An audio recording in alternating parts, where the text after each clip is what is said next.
Emily was a young woman who had just gone through a tough breakup. She needed some time alone to clear her head, so she decided to take a road trip across the country. Emily was always up for an adventure, and she wanted to explore new places and meet new people.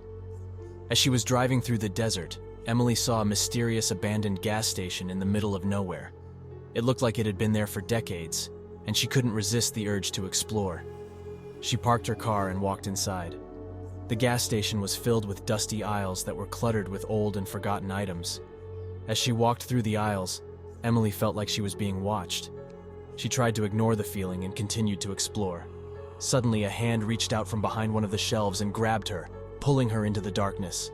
Emily tried to scream, but her voice was muffled by a dirty rag stuffed into her mouth. Emily found herself in a dark room, surrounded by shadows and the muffled sounds of metal scraping against cement. She could barely see anything, but she could make out the figure of a man standing over her, his face hidden behind a grotesque mask. The man began to speak, his voice low and menacing. He taunted Emily, promising her that he would hurt her in ways that she couldn't even imagine.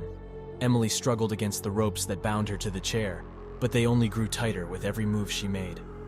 Hours turned into days, and Emily lost track of time as she was subjected to unspeakable acts of torture and abuse. The man took pleasure in her pain, relishing in the screams that echoed through the empty halls of the abandoned gas station.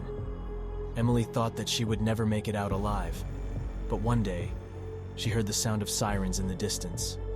The police had finally found her, but it was too late. The man had already vanished into the shadows, leaving Emily broken and scarred for life. Years later, Emily still struggles with the trauma of her experience. She has nightmares every night, reliving the horrors that she endured at the hands of the mysterious masked man. She knows that she will never truly be free from the darkness that has engulfed her life, but she also knows that she is a survivor, and that her story serves as a warning to others to never underestimate the evil that lurks in the shadows. Emily's story has become a legend in the small town of Redwood. The abandoned gas station has become a place of fear and mystery, with rumors of a masked man who haunts the halls. People have tried to investigate, but they always leave with a sense of unease and fear. The gas station remains abandoned, a reminder of the evil that can exist in the world. Emily's story has become a cautionary tale, warning others to be careful and vigilant when exploring the unknown.